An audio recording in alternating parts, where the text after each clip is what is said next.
അതെ, ചിക്കു കൊണ്ടുവന്നു ഇവിടെ കുറച്ച് മാങ്ങയും കൂടെ കൊണ്ടുവന്നു കേട്ടോ. ഇത് അങ്ങനെ വല്ലപ്പോഴും കിട്ടുന്ന മാങ്ങയില്ല, നമ്മൾ പുളിശ്ശേരി ഉണ്ടാക്കുന്ന ടൈപ്പ് മാങ്ങ. അപ്പം അതിൻ്റെ സ്മെല്ല് നല്ല സൂപ്പർ സ്മെല്ലാണ് കേട്ടോ.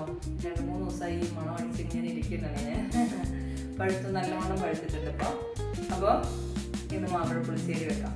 ഊർമിളാവിന് വെക്കുന്ന ഒരു വീഡിയോ കണ്ടിട്ടുണ്ടായിരുന്നു. അപ്പോൾ അതുപോലെ ഞാൻ ഒരു പ്രാവശ്യം വെച്ച് നോക്കി. കഴിഞ്ഞ പ്രാവശ്യം കിട്ടിയപ്പോൾ അങ്ങനെയാണ് വെച്ചത്. പക്ഷെ ഒരു ശർക്കരയൊക്കെ ഇട്ടുകൊണ്ട് ഭയങ്കര മധുരം, അതുകൊണ്ട് എനിക്ക് ഇഷ്ടപ്പെട്ട. എല്ലാവർക്കും ഇഷ്ടപ്പെടുന്നില്ല, എല്ലാവർക്കും മറ്റുള്ളവർക്കും ഇഷ്ടമായിരിക്കും കേട്ടോ. എൻ്റെ ഇഷ്ടമാണ് ഞാൻ പറഞ്ഞത്. ഇതിന് തൊലിയൊക്കെ കളഞ്ഞെടുത്ത് കുറച്ച് തേങ്ങയൊക്കെ അരച്ചെടുത്ത് റെഡി. ഇതിൻ്റെ ഒരു വശം ചതഞ്ഞു പോയി കഴിഞ്ഞാൽ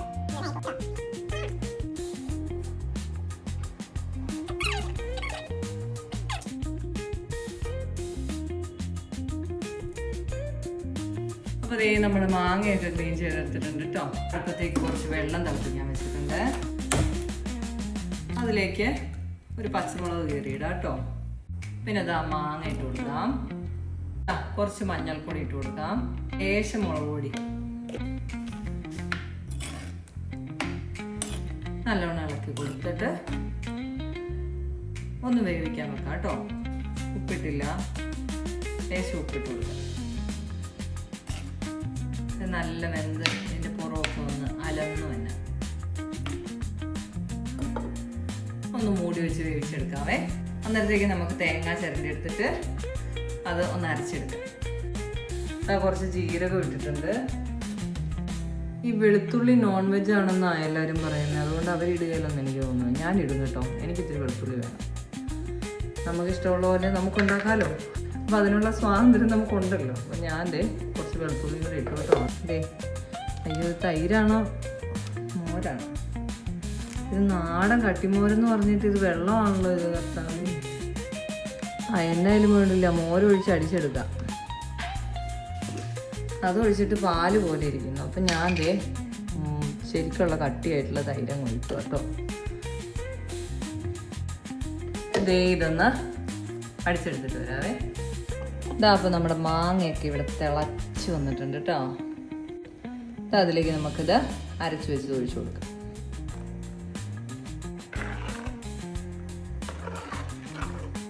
അതിലേക്ക് ഇത്തിരി നെയ്യ് ഒഴിച്ചു കൊടുക്കാം കേട്ടോ. ഇതൊന്ന് തിളച്ച് വരുമ്പോഴത്തേക്ക് നമുക്ക് പതിയെ തിള വന്ന് തുടങ്ങുമ്പോൾ നിർത്തണം കേട്ടോ. തിളച്ച് വരുമ്പോഴത്തേക്ക് നമുക്ക് കടുക് വറുത്തിടാം. ഇട്ടിട്ടുണ്ട് കേട്ടോ. വെളിച്ചെണ്ണ ഒഴിച്ചു കൊടുത്താണ് താളിക്കണേ. കുറച്ച് മതി കേട്ടോ, അധികം വേണ്ട. ഓക്കെ,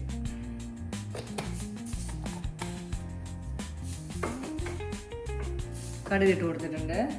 കറിവേപ്പില ഇട്ട് കൊടുക്കാം. ഉലുവ ഇട്ട് കൊടുത്തിട്ടുണ്ട് കേട്ടോ. അതിലേക്ക് മുളക് ഇട്ട് കൊടുക്കാം.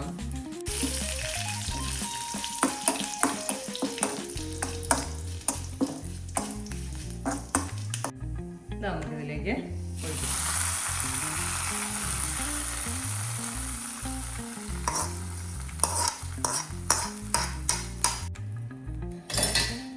അപ്പം അങ്ങനെ നമ്മുടെ മാമ്പഴ പുളിശ്ശേരി റെഡി.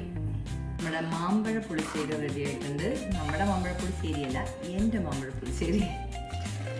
എൻ്റെ രീതിക്ക്, എൻ്റെ ഇഷ്ടത്തിന് ഞാൻ വെച്ച പുളിശ്ശേരി. അപ്പോൾ അതേ ഉപ്പൊന്ന് നോക്കട്ടെ കേട്ടോ. പാകം മധുരമാണ് കേട്ടോ. പുളിയും മധുരവും ഒക്കെ പാകത്തിനാണ്. ഓവർ മധുരം ഇല്ല. മാമ്പഴത്തിൻ്റെ മധുരം മാത്രമേ ഉള്ളൂ കേട്ടോ. പൈനാപ്പിൾ പുളിശ്ശേരി വെക്കുമ്പോൾ ഞാൻ പിന്നെയും ഒരു നുള്ളു മധുരം ചേർക്കും. പൈനാപ്പിളിൻ്റെ അത്രയ്ക്കും മധുരം ഉണ്ടാവില്ലല്ലോ, ഇച്ചിരി കഷ്ണങ്ങളല്ലേ ഇടുള്ളൂ. പക്ഷെ മാമ്പഴത്തിന് നല്ല മധുരം, അതുകൊണ്ട് അതിൻ്റെ അത് ആവശ്യമില്ല. നല്ല രുചികരമായ ചാറോട് കൂടിയ മാമ്പഴ പുളിശ്ശേരി ഇവിടെ തയ്യാർ.